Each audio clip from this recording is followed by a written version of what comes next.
What if real confidence doesn't come from pushing harder, achieving more, or pretending to be fearless? What if it comes from somewhere quieter? We open with a simple question. Have you ever seen someone walk into a room and instantly shift the energy? Without saying a word, they're not loud, they don't show off, they're just steady, calm, grounded. That's what this journey is about. A kind of confidence that doesn't need to prove anything. The kind that stays, even when everything else falls apart.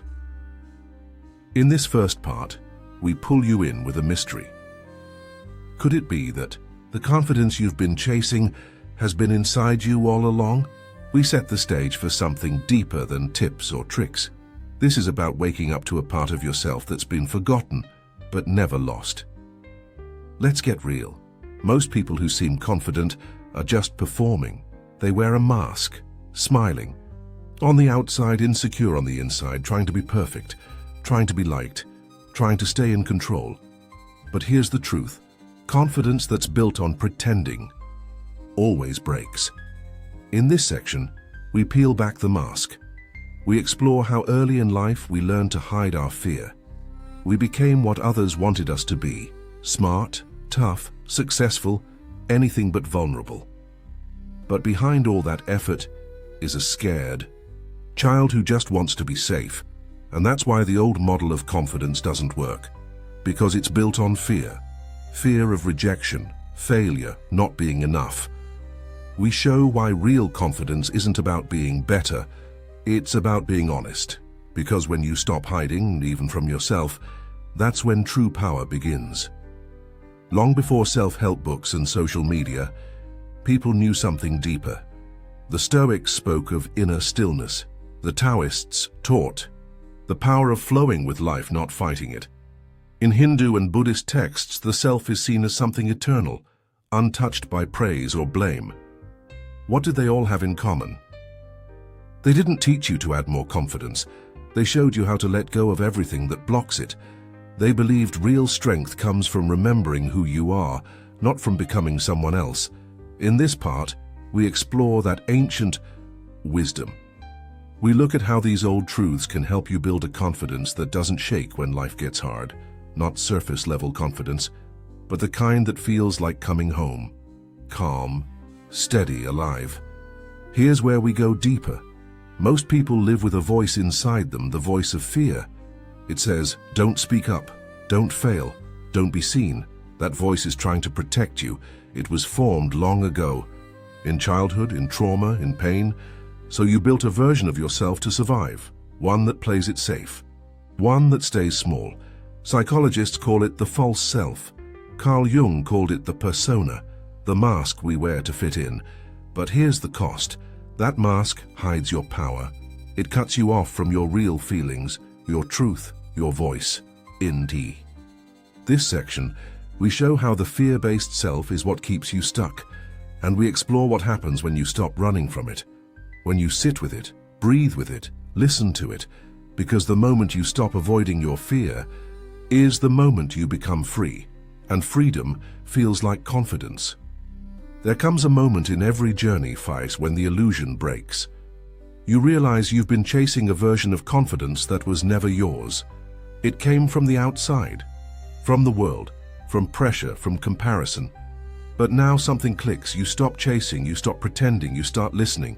You notice that when your thoughts, your words, and your actions finally line up, something new appears. A stillness, clarity, a quiet kind of power. This is what Jung meant by integration. It's when the parts of you, as light and shadow, stop fighting and start working together. You don't need to be perfect, you just need to be whole. In this part, we show how real confidence begins the moment you come back to yourself, not as an idea, but as a lived truth. This is the turning point, and nothing is ever the same after. Here's the paradox. The more you hide, the weaker you feel. The more you're willing to be seen, fully, honestly, the stronger you become. We've been taught to fear vulnerability, to see it as weakness, but the truth is, it's where your power lives. In this section, we explore what it really means to be open, to speak your truth, to be seen in your joy and your pain. We look at the lives of people who led with their hearts, not their egos. Not because they were fearless, but because they were real. When you stop hiding behind the mask, you become magnetic. People trust you, you trust yourself, and that trust and that inner alignment is what unshakable confidence feels like. So how do you build this kind of confidence? You don't force it, you uncover it. In this final section, we explore simple practices to quiet the noise and return to your center. Breathe slowly. Sit in silence. Speak only what feels true. Let go of needing to be more. This isn't about fixing yourself. It's about undoing the lies. It's about remembering you are already enough. When the noise fades, what remains is stillness. And in that stillness is power. Picture this: someone walking through the world with no armor, not because they have no fear, but because they've made peace with it. They don't need to impress. They don't need to control. They don't need to pretend. They simply are. This is the end of the journey and the beginning of a new life. You're not becoming someone else. You're remembering who you were before the fear. True confidence doesn't shout. It doesn't demand. It doesn't chase. It stands, quiet and steady, like a mountain.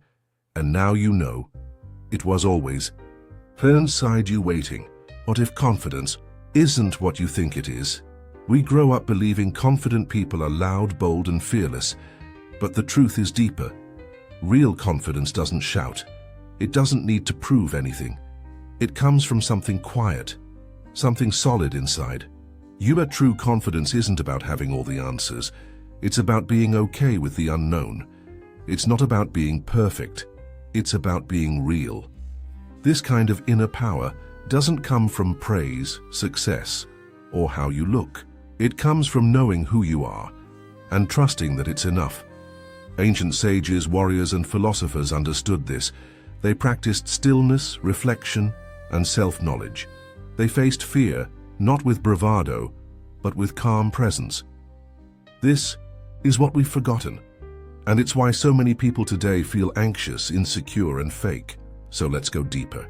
Let's find out where real confidence lives and how you can return to it. From a young age, you were told a story.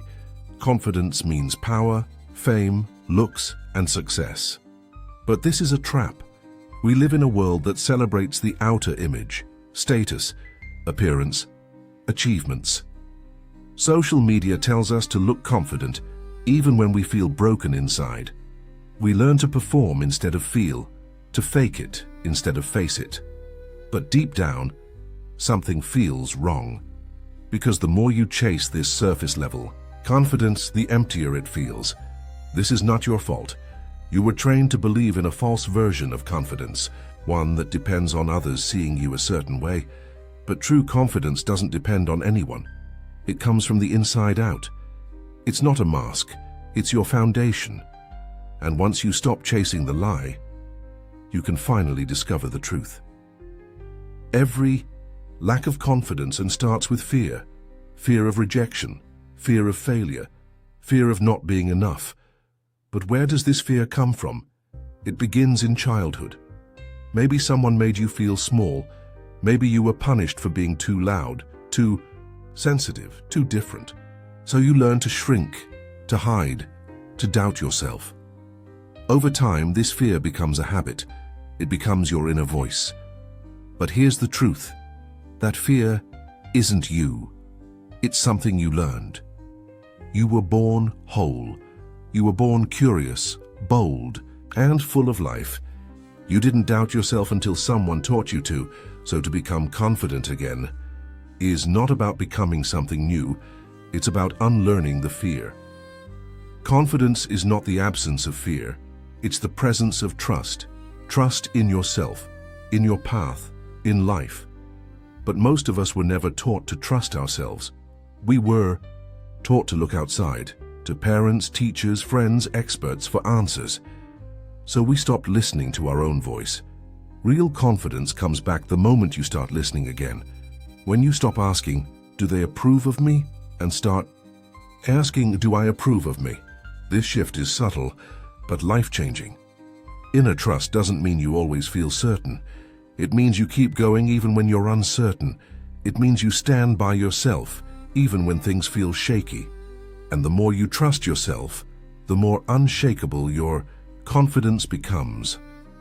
Long before therapy, books, and self-help influencers, there were teachings, quiet, ancient teachings about the soul, the self, and the path to inner strength. The Stoics believed in controlling what's inside, not chasing what's outside. The yogis taught presence, breath, and surrender. The Taoists spoke of Wu Wei, acting without force, flowing like water. They weren't talking about confidence in today's sense. They were pointing to something deeper: alignment. When your thoughts, feelings, and actions are aligned, you feel solid. When you live by your own values, not someone else's script, you stop doubting. You become whole. These teachings didn't tell you to be confident. They taught you how to remember your true nature. They didn't say believe in yourself. They said know yourself. Because when you know yourself deeply, confidence isn't something you perform, it's something you are.